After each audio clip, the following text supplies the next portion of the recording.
Just as vows begin, a boy shouts a chilling truth about the bride. What he says forces his dad to grab the phone and call 911 instantly. The church was filled with soft music and the warm murmur of excited guests. Flowers lined the aisle, and the groom, standing at the altar, looked happier than he had in years. His son sat quietly in the front row, nervously fidgeting with his fingers, watching the ceremony unfold with growing unease. The officiant raised the sacred book and, in a solemn voice, asked the timeless question, "If anyone here knows why these two should not be joined in holy matrimony, speak now or forever hold your peace."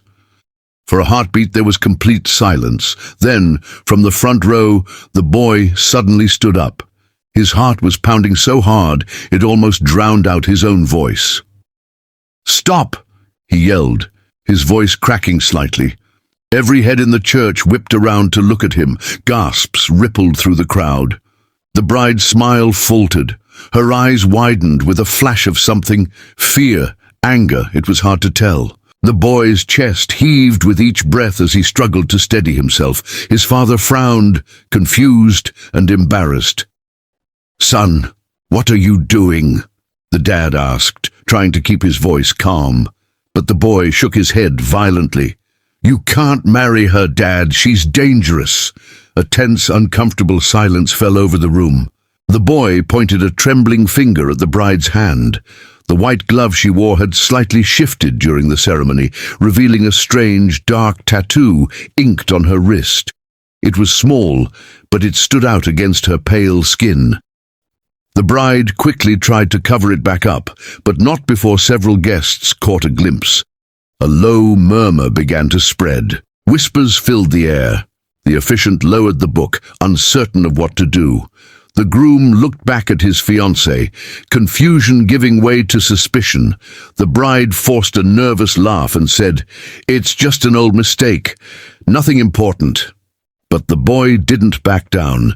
His voice steadied now, filled with a strange, determined courage. "It's not just a mistake," he said. "That tattoo, it means something. I found out who she really is." The boy's words hung in the heavy air, sinking deep into the hearts of everyone present. The bride shifted uncomfortably, her eyes darting around as if looking for an escape. The father stared at his son, his mouth slightly open, torn between anger and fear. The boy took a step forward, pulling something from his jacket pocket with shaking hands. It was a crumpled folder, thick with papers. He held it up for everyone to see, his voice louder now, steadier. "I didn't want to ruin your day, Dad," he said, looking his father in the eyes, "but I had to show you this." He opened the folder and revealed photographs, grainy but clear enough to recognize the bride. In the pictures, she wasn't wearing a wedding dress or smiling sweetly. She was standing in dark alleyways, exchanging envelopes with rough-looking men. In another photo, she was seated at a run-down diner with a group of people whose faces were known from news reports, criminals tied to fraud, identity theft and extortion. The guests leaned forward, squinting, murmuring among themselves. The officiant quietly stepped aside, unsure of how to proceed. The bride's hands trembled visibly now, and she took a step back, bumping into the altar. "This isn't what it looks like," she said quickly, her voice shrill. But the boy wasn't finished. From the folder, he pulled out a police report bearing her real name, a name that didn't match the one she had given the groom.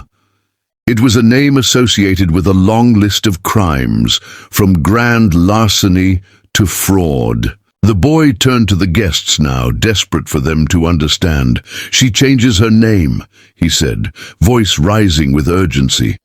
"She finds men like my dad, convinces them she loves them, and then she robs them blind before disappearing." The room was deathly silent, except for the soft rustling of paper. The bride's face hardened, her charming mask slipping away to reveal cold calculation underneath. Her eyes narrowed at the boy with pure hatred. The groom stood frozen, the blood draining from his face as he pieced it all together. Doubt, betrayal, anger, they all flashed through his eyes in an instant. his hands clenched into fists at his sides as he looked back at the woman he had almost married. The boy pulled one final piece from the folder, a USB drive. He raised it up. "This has video proof," he said.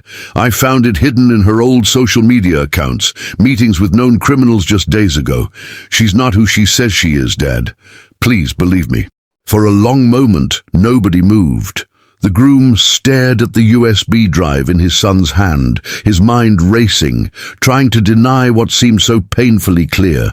The bride's breathing grew heavy, her chest rising and falling rapidly as she glanced toward the exit. It was clear she was weighing her chances of making a run for it.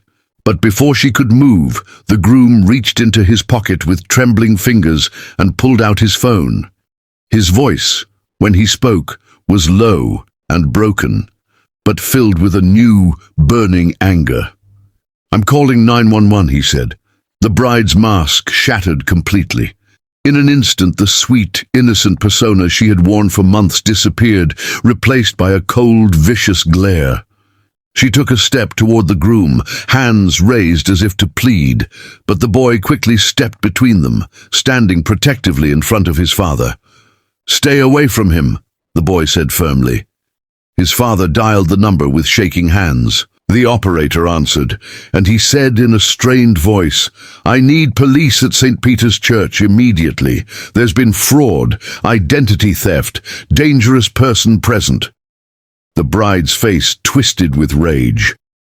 Guests gasped and began to back away, creating space between themselves and her. Suddenly the bride made a break for the side door, her heels clacking frantically against the marble floor, but two of the groomsmen, acting quickly, blocked her path. One of them grabbed her arm and she thrashed wildly, screaming, "You don't know what you're doing! You're ruining everything!" The boy and his father stood silently, watching her struggle, watching the woman they once thought they loved or trusted reveal her true nature. Within minutes, the sound of police sirens echoed outside. Officers stormed in, weapons drawn, commanding everyone to stay back. The bride was handcuffed swiftly, her screams turning to sobs as she was read her rights. As she was led out of the church, she turned her head toward the boy and the groom, her eyes burning with hatred. "You think you're safe now?" she hissed, her voice low and chilling. "You have no idea who you just crossed." The officers pushed her through the heavy doors, and the church fell into a stunned silence. The groom lowered himself heavily onto the nearest pew, his face pale, his hands shaking.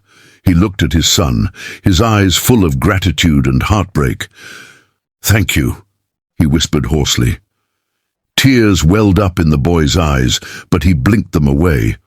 Around them, the guests remained frozen, still processing what had just happened. But in the far corners of the room, unnoticed by most, a shadowy figure slipped out the back doors, unseen and silent, a reminder that the story might not be over yet.